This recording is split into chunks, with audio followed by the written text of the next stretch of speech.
ahead and start. There's no use penalizing the people that are here on time, just because some people.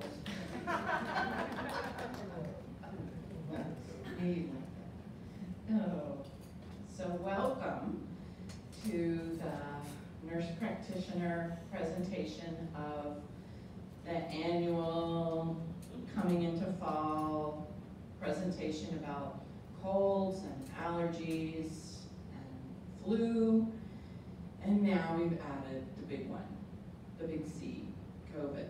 So please hold your questions until the end, and there'll be, I think, plenty of time for questions, and we'll pass around the microphone. So, and I'm going to go ahead and start. So I found a picture that, I was focused on allergies at the time, so I found a picture that I thought really would, as Mindy said, want to make you want to sneeze. So this is what we're going to go over. We'll talk a little bit about allergies and a little bit about what we call a cold, and then some about influenza and the flu shots, and then about the current understanding of COVID. So starting with allergies. This is a little micro photograph of pollen globule. And you can see it's pretty spiky. You wouldn't really want that in your nose. So allergies, how do we know? How do you know when something that you've got, some upper respiratory thing, is an allergy versus something else? That's hopefully something we're going to help to tease out here tonight. But the bottom line is, it's really hard to tell. So the symptoms of allergies, and this is a great picture of a cedar, a mountain juniper tree that we all call cedar trees, and how much pollen blows around. And that happens later in the year, in the winter. But there's always something blooming or growing in the air in Austin. So the classic symptoms of allergies: sneezing, watery, itchy, red, swollen eyes, a scratchy throat, usually not a bad sore throat, but just kind of roughness, a stuffy, runny nose, usually clear drainage. You can feel dizzy. It can affect your inner ear. It affects your upper respiratory, so that's your nose and your throat and your mouth, and that can affect your ears. And our balance receptors are in our ears, so it can make you kind of dizzy when that gets involved. And you can feel really tired. And that's something that I never really associated with allergies until recently, but it really can drag you out. You can feel like a lot more fatigued than normal. And you can have a cough.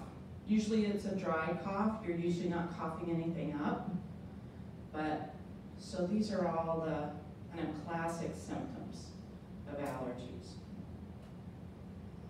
This is a great slide that came from one of the allergy offices in town, and it goes across horizontally with the months of the year, and then it shows what's blooming when. So what time of year it is will really make a difference to what different people react to, what's available in the air to react to. So you can see that big yellow hump that's kind of on either side. That's mountain cedar.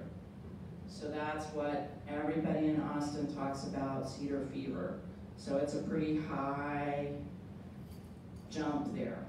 But it begins about November, beginning of December, and it's usually through by mid-March. So if you start getting these symptoms around that time, you can pretty much count on that's what you're reacting to, that's what you're allergic to. So after a while, with paying attention to your own body, you get to know what time of year do I get these symptoms. And it usually happens every year at about the same time, depending on what your body is reacting to. For instance, if it's ragweed, we'll find ragweed on here. I see pigweed, but I don't see ragweed. Here we go. It's another big yellow hump down there at the bottom, kind of off to the right. So that happens the end of July, the beginning of August, all the way through to the end of November. So we're getting in it. So if you always tend to be sniffly, sneezy, little scratchy throat, kind of a dry cough, maybe some itchy red eyes, this time of year, it may be that that's what your body is reacting to, the ragweed. So a lot of times you can also see a big flare of allergy symptoms after a change in the weather or a change in the wind.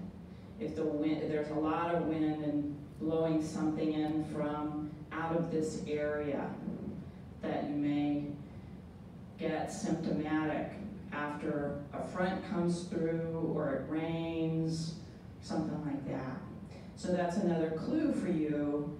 If there was a lot of wind for a couple of days and you start getting these symptoms, it's a little piece of information that may say this is allergies.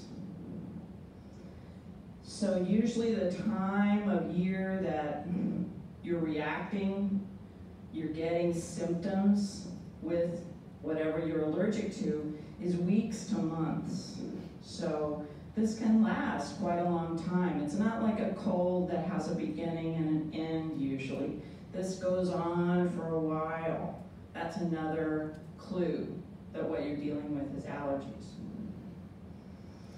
And usually when the season changes, the weather changes again from what it has been, you get better.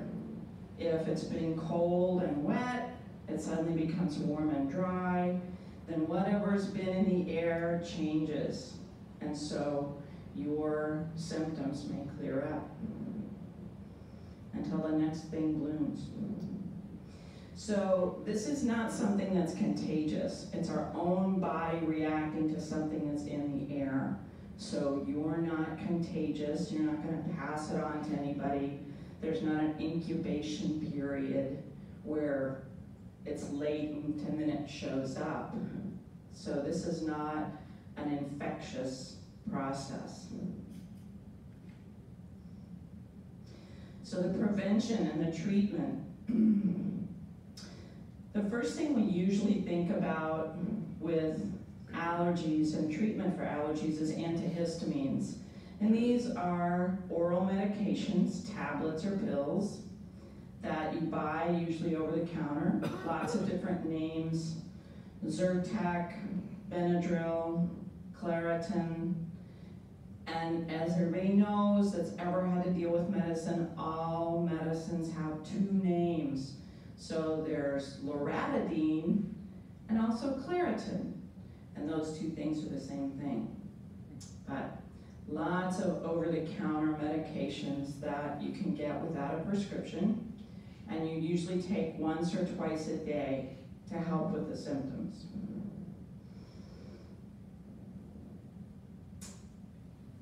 If there's a particularly bad case, sometimes people will use steroids, like Flonase, which is a nose spray, a steroid nose spray that helps reduce the swelling in your nose so you're not as stuffy and you're not making as much drainage. You can sometimes, if you have a really recalcitrant case of allergies, be prescribed a short course of steroid pills And that's a strong anti-inflammatory for a short period of time to kind of get you over a hump. There's also steroid eye drops that can help with really runny, itchy, painful eyes. And there's shots, allergy shots or immunotherapy. And those are administered by an allergist, an immunologist.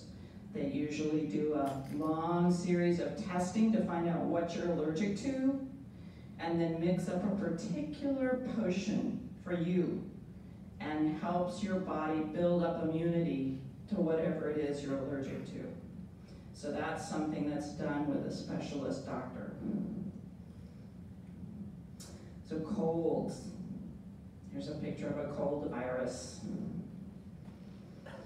So again, what are the symptoms? They sound suspiciously familiar. A stuffy, runny nose, a cough, can be dry, can be productive. You can feel bad, malaise, such a good French word, but just means I feel yucky, I feel sick. Sneezing, you can maybe have a slight fever. Often it starts with a sore throat that can get better after a couple of days. The drainage that you have from your nose or with your cough will start out clear and then it can thicken and darken with time. That doesn't necessarily mean you have more than just a cold virus. It doesn't mean that you have pneumonia or strep throat, but that can just be part of the normal cycle of what happens with a cold virus. Usually the cough lasts longer than anything else. You'll get better, you'll feel better, the malaise will go away, the sore throat, the sneezing, those things will go away, and you'll still be coughing every once in a while, or more than every once in a while for quite a while. That's pretty normal, that the cough is usually the last thing to clear up. So timing with a cold virus. The incubation period is 1 to 3 days. 24 to 72 hours. So 1 to 3 days after being exposed to someone with a cold, you can become sick. Now, the contagious period, how long are you able to pass it to someone else? It's from the time you exhibit symptoms, you actually feel sick. It can be from 1 day before you get sick to around 7 days after. So there's a long contagion period. So you can pass this on to other people for a long time. Like another virus we're all becoming so aware of, a cold virus you can pass on before you know you're sick, before you know you have it. So that -1 day from symptom onset is a little tricky. You don't really know you're sick. And then the duration. Well, this says 7 to 10 days. Then there's a caveat with that. Maybe longer in people over 70 or people with chronic conditions. You'll have symptoms, the acute symptoms, for 7 to 10 days, but often the cough will linger for longer. You can have both allergies and a cold. I mean, kind of the double whammy. You can have allergies and know that you're reacting to, say, cedar fever, and then something can change and you get a cold. So it makes it even more muddy to try to figure out what's going on. So back to the treatment and prevention. The fever and aches, feeling bad, just the malaise. There's a lot of good home remedies, old wives' tales, warm showers, sleep, lots of fluids, chicken soup, elderberry syrup. That's something that's over the counter and you can get at most pharmacies now. It's a mild antiviral that doesn't require a prescription. So you can use Tylenol, which is acetaminophen. People do take ibuprofen or Advil. You have to be a little more careful with that because it has risks that go along with it. So you need to be a little more careful. The more safe medication for pain relief and fever reduction is Tylenol or acetaminophen. Your stuffy nose, what's a good treatment? There's saltwater rinse for your nose. You can buy the preparations in the drugstore without a prescription. Often a humidifier in the apartment will help put a little more moisture in the air and help you with a stuffy nose. There are sprays for your nose that help shrink that swollen tissue. Those are tricky because you can only use them for 3 days in a row or they make it worse. So, cough, lots of over-the-counter things for cough, Robitussin, Mucinex, Delsum, and lots of warm fluids, cough drops, things to kind of soothe the cough. And prevention is always the best. So washing your hands, this goes back to all the stuff we knew even before COVID, but COVID has really brought it home for us. Washing your hands and keeping your hands off of your face. Using a mask in crowded places. This is something that people in other countries have done for a long time, and we Americans have really balked at using masks, but it helps. It helps to prevent all kinds of infectious respiratory problems. Cover your cough or your sneeze, and then wash your hands again. Okay, so I'm going to turn this over to Kathy.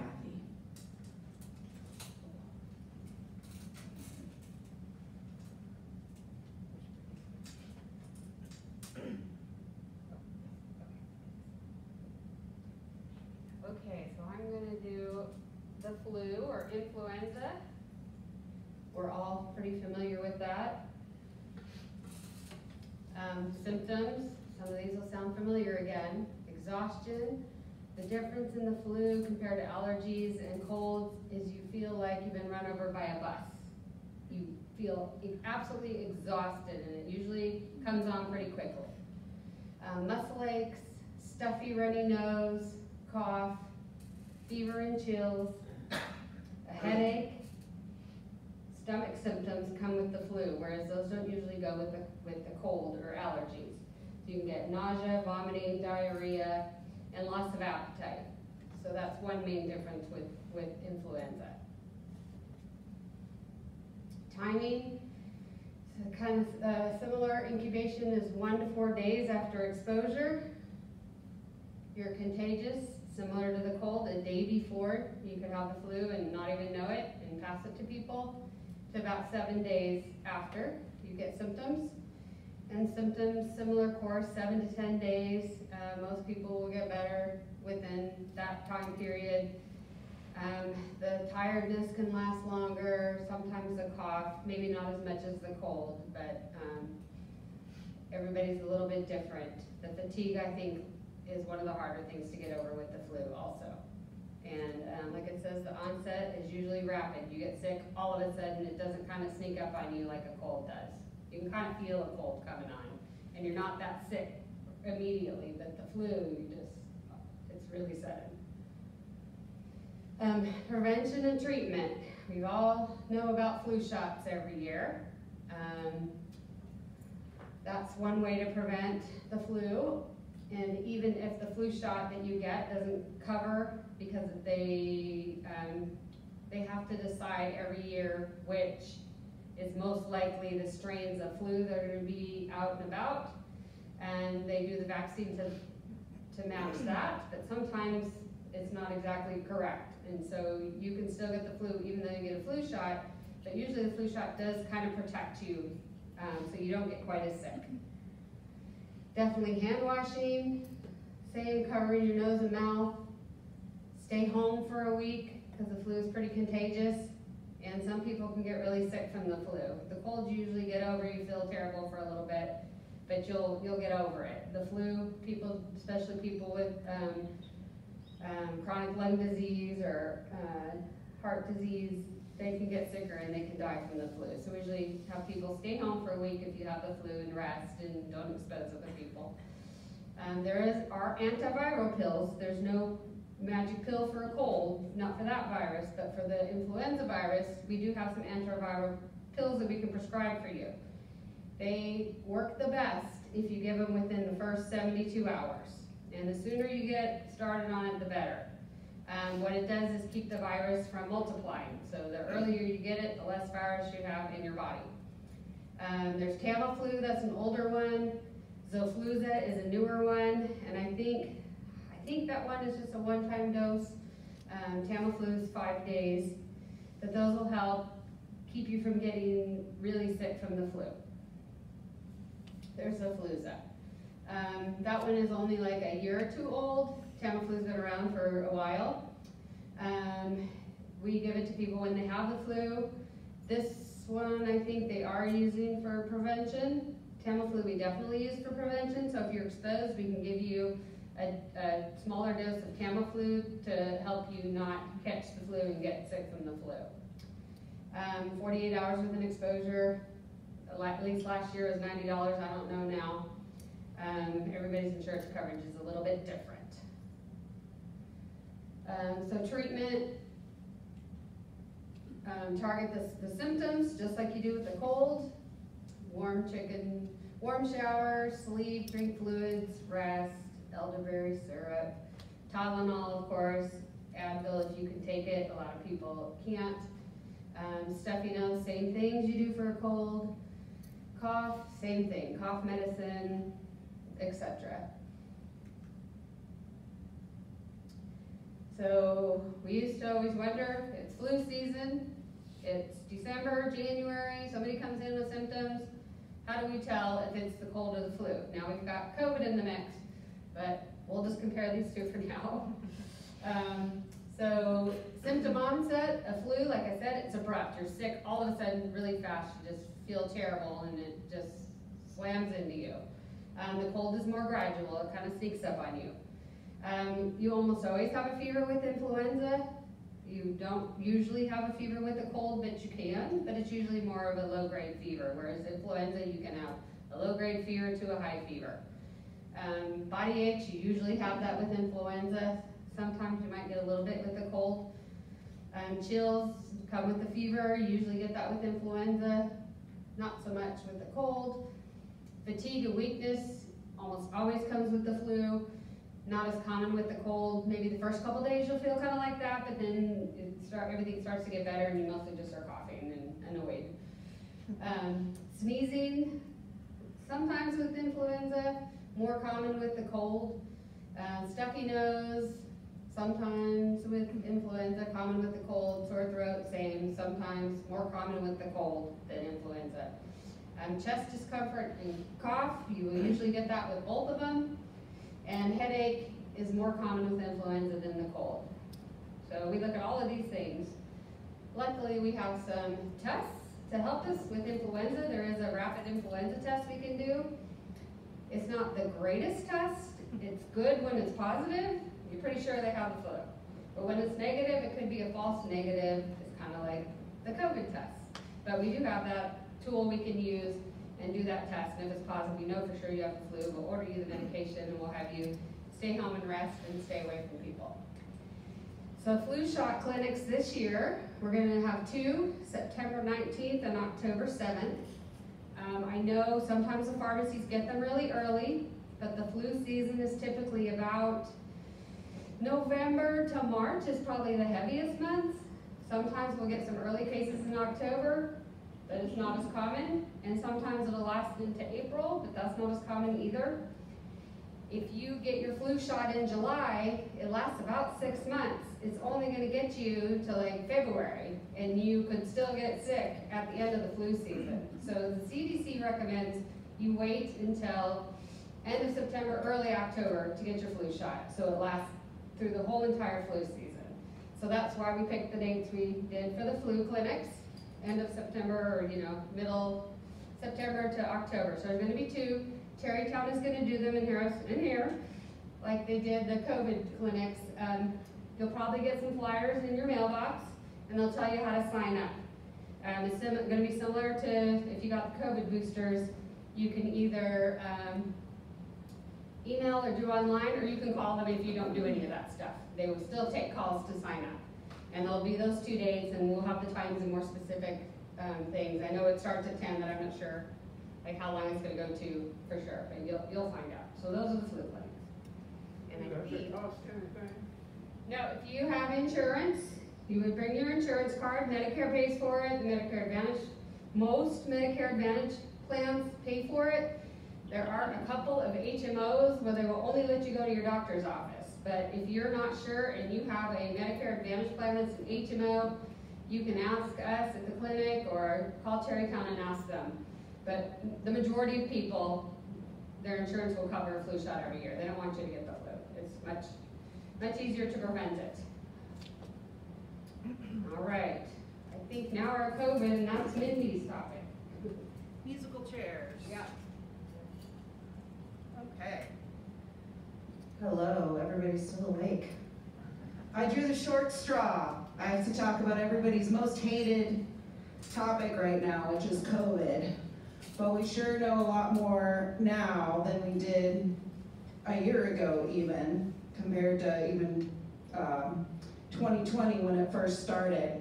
So we're going to talk about some new updates with COVID I think are important to talk about. We're going to show some differences between the flu and COVID.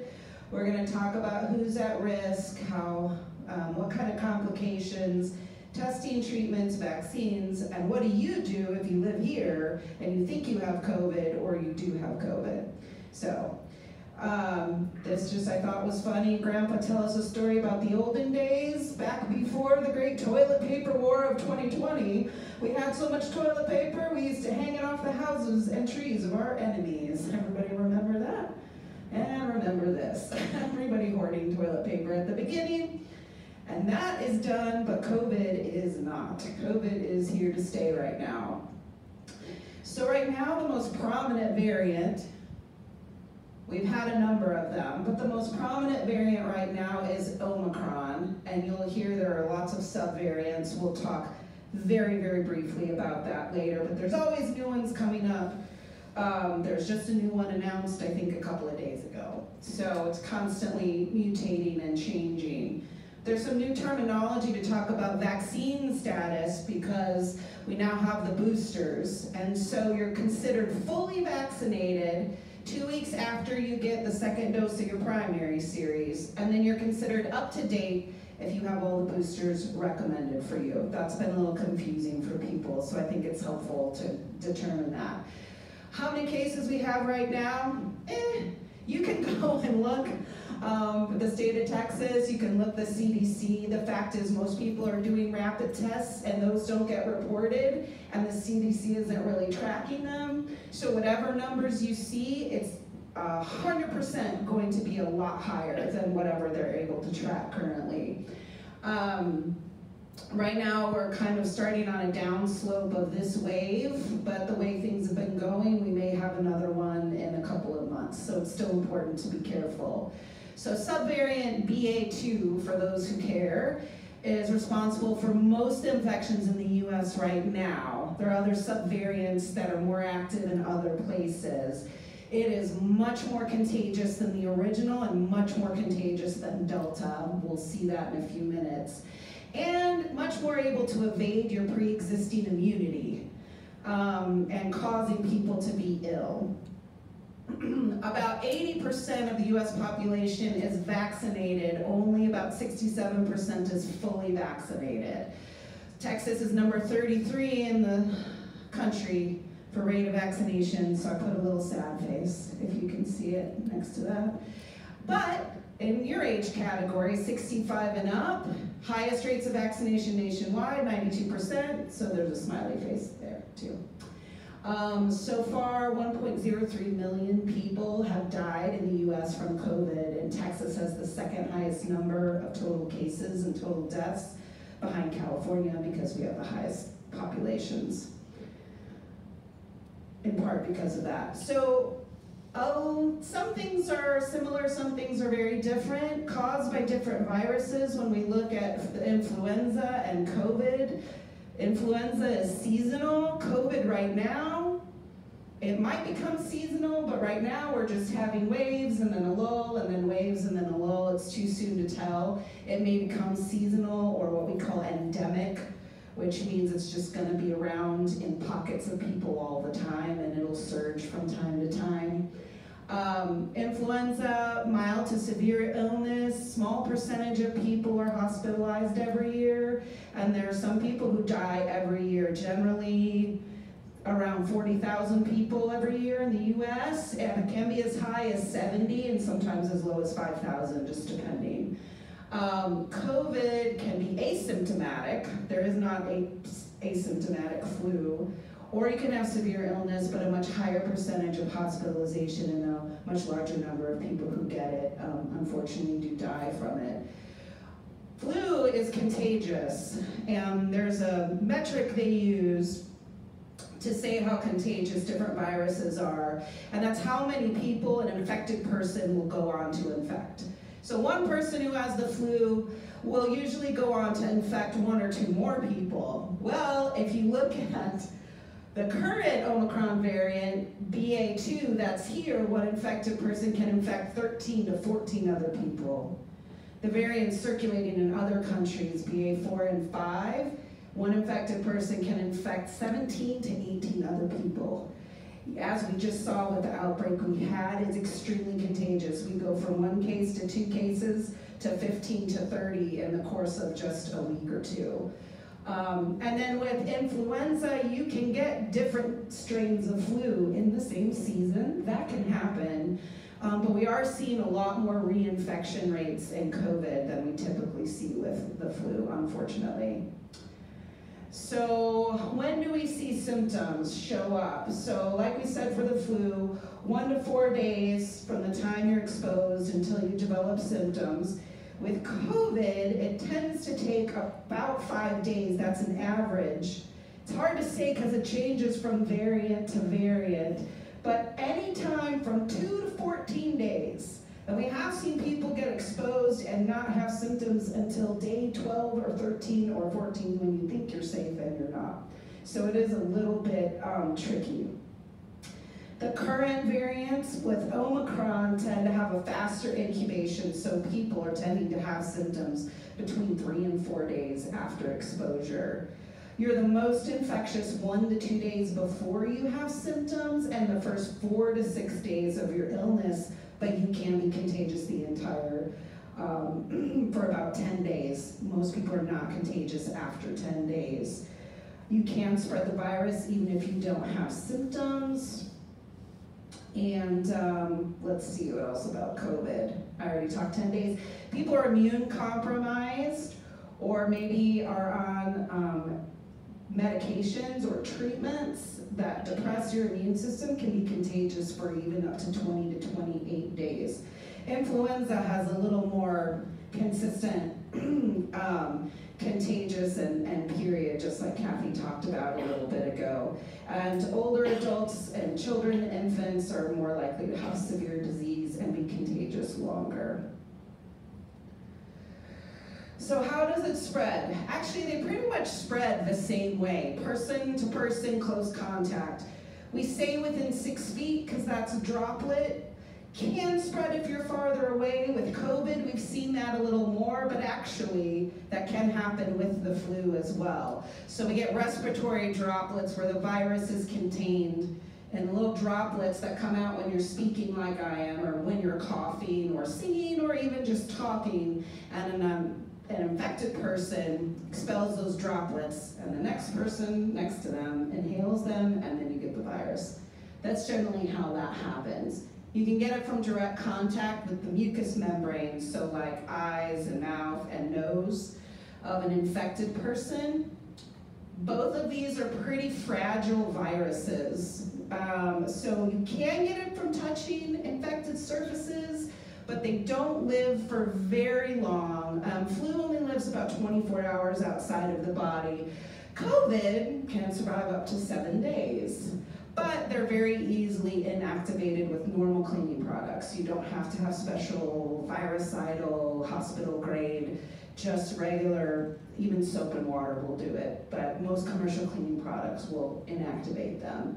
One of the differences here is that with COVID, your risk of infection varies depending on how much virus you're exposed to. So generally, you're going to get sick or maybe sicker faster if you're exposed to a lot of virus. Someone coughs full in your face versus a few droplets from 7 feet away. Also, COVID spreads very quickly in what we call super spreader environments. So smaller places, poorly ventilated with a lot of people. COVID can we've seen that in the first waves, and we continue to see it. Big events and churches and things like that are places we still see it spread pretty quickly. That's just a little picture there of the droplets. And that says it's for your own good. Stop touching your face. You don't want to pass it on to other people. Signs and symptoms, as we said, are really similar between all the things we're talking about today. COVID has a couple of symptoms that are a little more unique.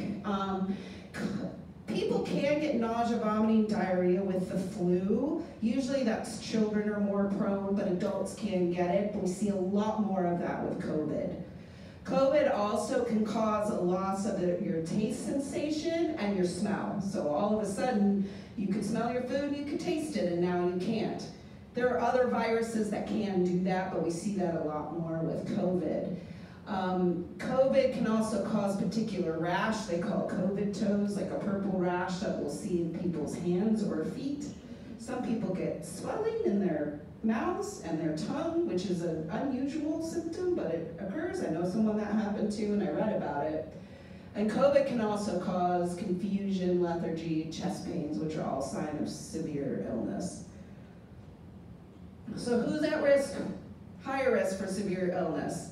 These are also pretty similar. Influenza, adults age 65 and over, but for COVID, that's a little lower, age 50 and over. You can see flu-related deaths. The majority of flu-related and COVID-related deaths are in people over 65. People over 85 have the highest death rates for both of those, unfortunately. People with chronic health conditions are more at risk for severe illness. This is not comprehensive, just a comparison. Pregnant women, anyone with a weakened immune system. People who aren't vaccinated, particularly with COVID, have, I can't remember the last I read, 6-10 times higher rate of death than those who are vaccinated, so that's a really big risk factor. And one of the main differences, most healthy people who have influenza recover quickly. You feel terrible, you kind of wish you would die, but you recover. With COVID, even healthy younger people in their 20s, in their 30s, in their 40s can end up with serious illness on ventilators in the hospital and unfortunately also die. So COVID is still definitely a much more deadly disease than influenza is at this point. What about complications? Flu can have some serious complications. You can have secondary infections, sinus infection, or even pneumonia. Encephalitis, which is a swelling inflammation of your brain, that's pretty uncommon. Swelling in your heart, pretty uncommon. Most people recover on their own. Some people require hospitalization and treatment there. COVID, however, tends to have a lot nastier side effects if you have severe disease and you have complications. So pneumonia from the virus itself, you can get a bacterial pneumonia, that's secondary, respiratory failure, multi-organ failure, blood clots, heart attacks, strokes, myocarditis, inflammation in your heart, Fungal infections, that was an interesting one I read about, not common as a complication with flu, but not very common, but has been reported in significant numbers, fungal infections with COVID that are difficult to treat. COVID also has what we call long COVID. So the flu, you get the flu for the vast majority of people, you get the flu, you get over the flu, and then you're fine. Not true with COVID. Even if you have mild disease, not severe illness, you can get long COVID, which is where people can have fatigue, shortness of breath, cough, depression, just an overall decreased quality of their life. For months, they even now have people who are still dealing with symptoms over a year after they had COVID infection. It's not something we see with the flu, but the majority of people will recover, fortunately. So, influenza deaths, like we talked about 40 to 70,000 people per year. Right now, COVID's only been around for 2 years, 2.5 years about. The United States, 400,000 people a year when we divide it out over the time. So how do we test for COVID? Are you the first person or the second person? I like how calm the first lady is. I like testing people who are like that, but the reality is most of us are like the second person. We're all so tired of it. But this is just showing you why the swabs are uncomfortable. If the virus lived right here, we wouldn't have to shove back so far, but it doesn't. It likes to hide out way in the back there, so that's why it's uncomfortable. But that's where the highest concentration of the virus is, so that we know we're getting a good result. So, sorry on behalf of all of us, but that's how we have to do it. Testing for COVID, we're kind of leaving the flu now, we're just going to talk about COVID. So, if you have exposure and you have no symptoms, then the recommendation right now is you get a PCR test 5 to 7 days after your exposure. You don't have to, you can monitor for symptoms, but if you're worried that you may have had it or you had a long exposure or high-risk exposure, you have to give it some time before you're going to have enough virus built up and replicated that the test is even going to be able to pick it up. So if you say, I was with my son yesterday and he called me today and he has COVID, test me, we're gonna go, might wanna wait. So usually at least waiting 48 hours. Those incubation periods, remember, 2 to 4 days most of the time at a minimum. The rapid tests that we use are pretty good tests for people who have symptoms. You do have to have a significant viral load for them to turn positive, but they're not good as a screening test. So we get a lot of false negatives if you don't have enough virus, hasn't been enough time. Home antigen tests, the rapid tests, are widely available from pharmacies. You can order them. The CDC, the government's still giving some out for free. So if you have no symptoms, a PCR test is the better test. What if you have symptoms? Then we'll want to do the rapid test. Those are pretty accurate if you have symptoms, except with the new variants. With the new variants, sometimes it's taking longer for those tests to pop positive. So you may have symptoms and say, okay, I've had symptoms, I'm gonna do the test. Test is negative. That means I don't have COVID. Unfortunately, it doesn't mean that anymore. So usually what we say is to wait another 24 or 48 hours if your provider really thinks your symptoms are like COVID and to retest. Unfortunately, just the way that the new variants replicate, they don't show up as quickly on the new rapid tests. So that has made things a little more difficult. The rapid tests, like we talked about, have a higher rate of false negatives. We might have to retest. If your provider really thinks you're positive, you have COVID, but your rapid test is negative, then they'll do a PCR test, which is a better test. It's more sensitive, meaning that you don't have to have as high of those viral loads for it to pick up viral DNA. And so that will be a little more conclusive. The PCR test results unfortunately take about 1 to 3 days depending on what's going on. You have to do that through the clinic or through a testing site. You can't do those at home yet, right? I haven't seen any. It's better for finding infection earlier, but if you had COVID within the last 90 days, your PCR can continue to show positive for that length of time. So if you had COVID 2 months ago and now you think I might have it again, a PCR test is not going to be very reliable, unfortunately. There's a low rate of false negatives though. If your PCR is negative and you are symptomatic, then it's usually a pretty good sign you don't have COVID. What about treatments? This was a big problem. Even through last year, we didn't have any treatments, only supportive care. Fortunately, that is changed. So we do have some antivirals now. Those are for mild to moderate disease in adults at high risk for severe disease.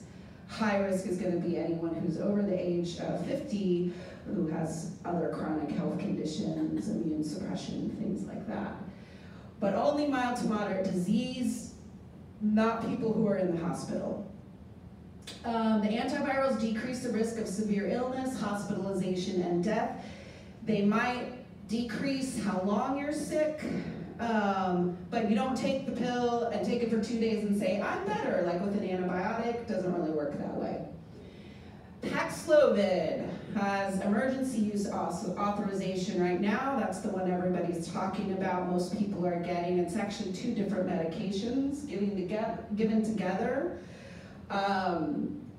So most of the time it's actually 3 pills in a dose. For some people it's 2 pills, we'll talk about that.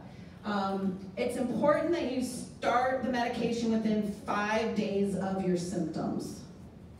But really what's best, like with the flu, is to start it as soon as possible to help prevent it from progressing into more severe disease. We do use a lower dose for people with certain levels of kidney disease, so you'll want to check with your provider about that, or they'll take a look if you have recent labs. Paxlovid at first looked really good, 89% effective in preventing severe disease, hospitalization, and death, but then we get out in the real world, and now someone who's not the drug company starts looking at it, and we see that some studies show it's maybe closer to 46 to 50% effective. I'm sure that will change as we have more time and more data, but 50% risk reduction of hospitalization or death is better than none, I would say. It does have some side effects, notably nausea, diarrhea, and a weird metallic taste in your mouth that goes away once you stop taking it. The bad thing about Paxlovid is it interacts with a lot of medications, so you definitely need to discuss that with whoever's going to prescribe the medication for you. Some medications you may have to stop or may have to decrease the dose that you're on. So that's an important conversation to have with your provider. I have to keep turning because I can't read that because I'm too blind. There is another antiviral that no one talks about, Lagevrio, I can't even say it. That is sort of similar to Paxlovid. You start within 5 days. Why aren't we hearing about it? Not as good marketing, but also the efficacy rate is only about 30%. So why would you use that when Paxlovid has a better efficacy rate? So that's why everyone's getting Paxlovid, and it has similar side effects.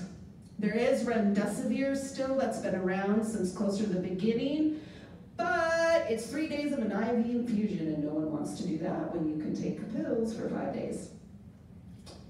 Monoclonal antibodies, you might remember a lot of talk about in the beginning.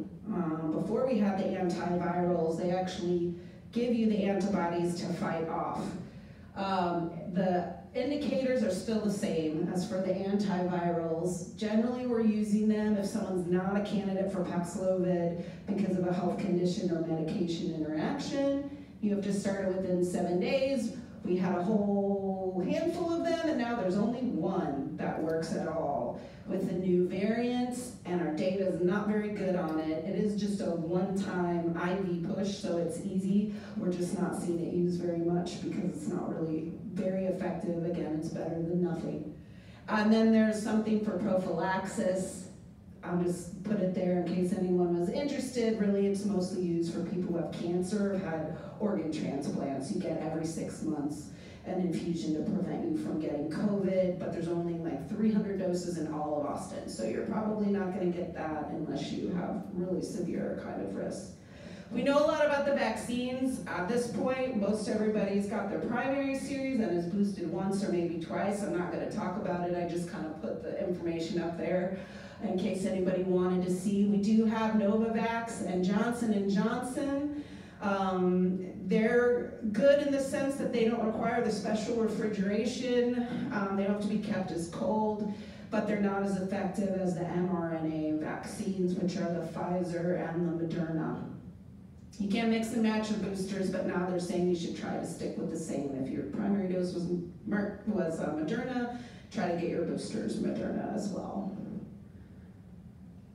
So this is just a little slide here about your immune response, what happens once you get your vaccine and once you get your booster, and we just see every time that your immune response goes up for a while, then unfortunately it starts to wane over time.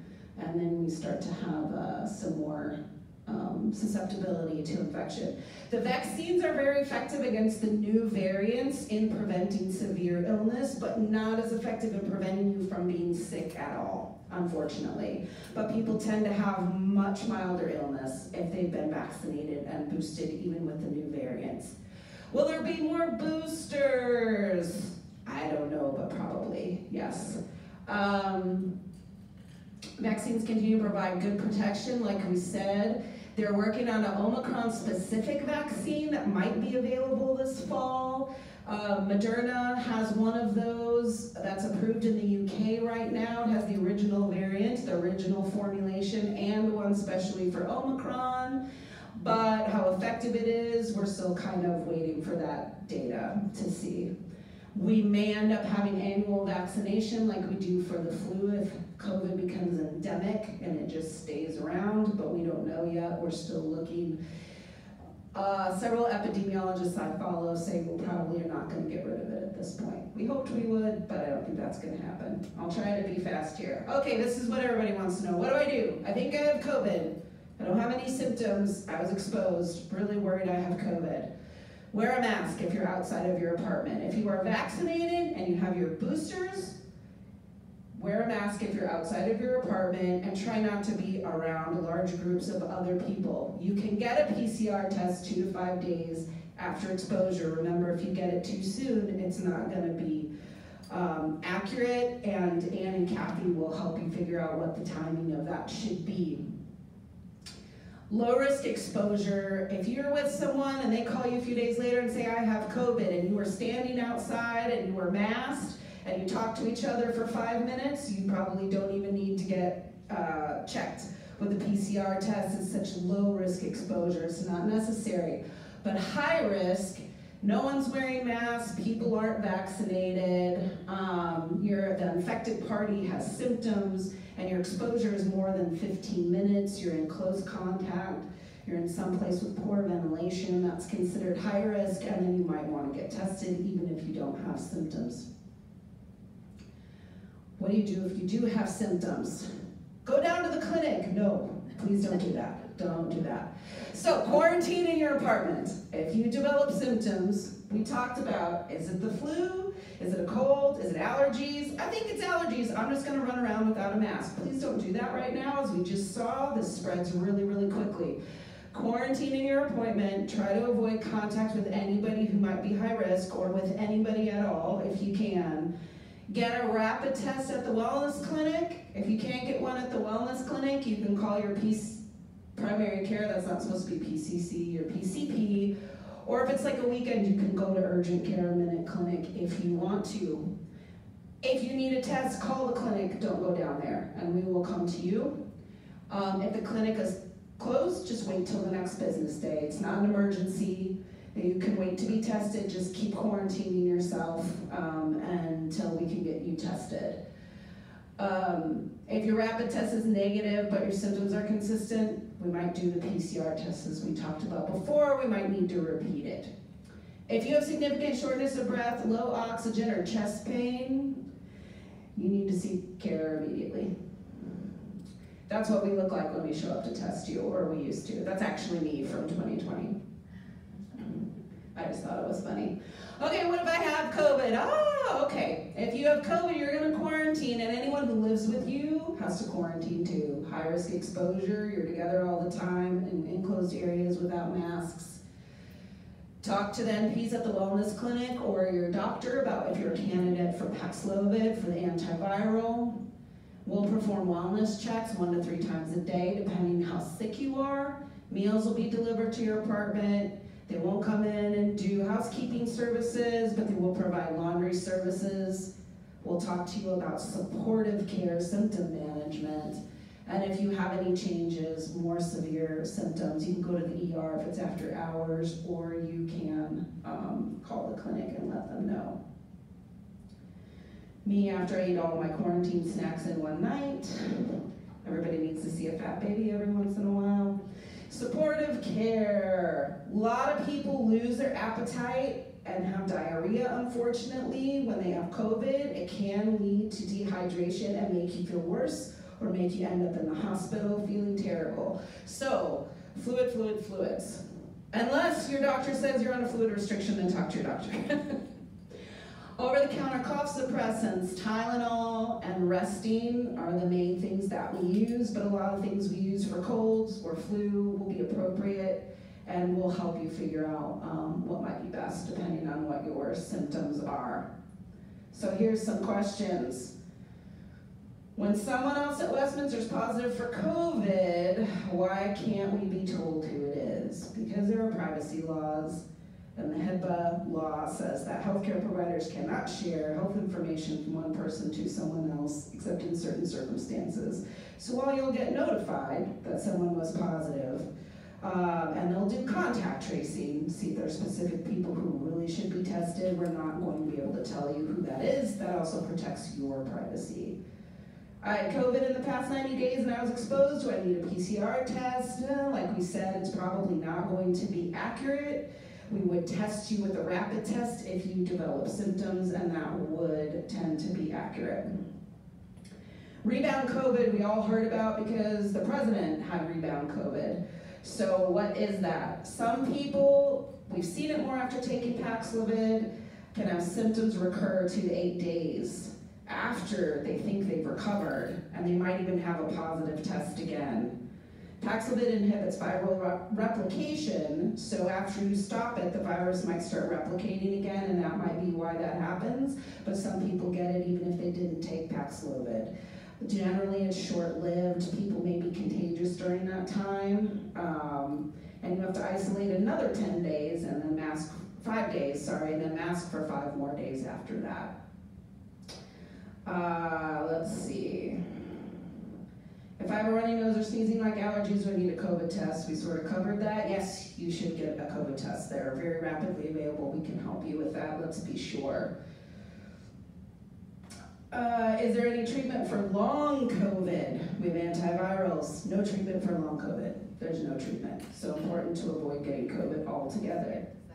Oh, I know, because we talked about that. If my antigen test is positive, do I need a PCR test? No.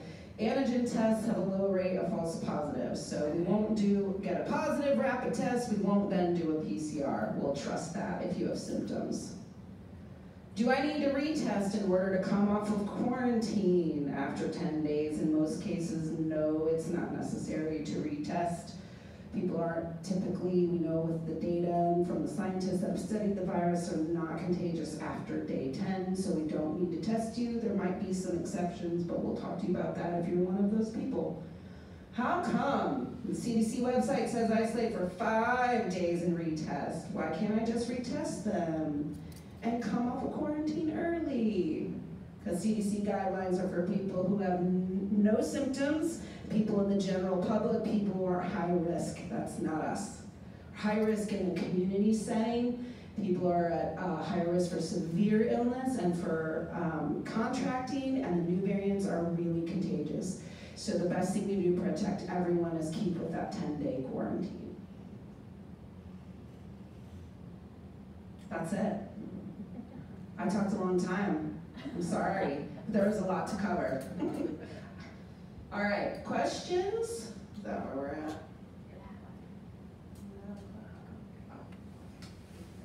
I'll just pass this to Ann's gonna bring you a microphone so we can all hear you.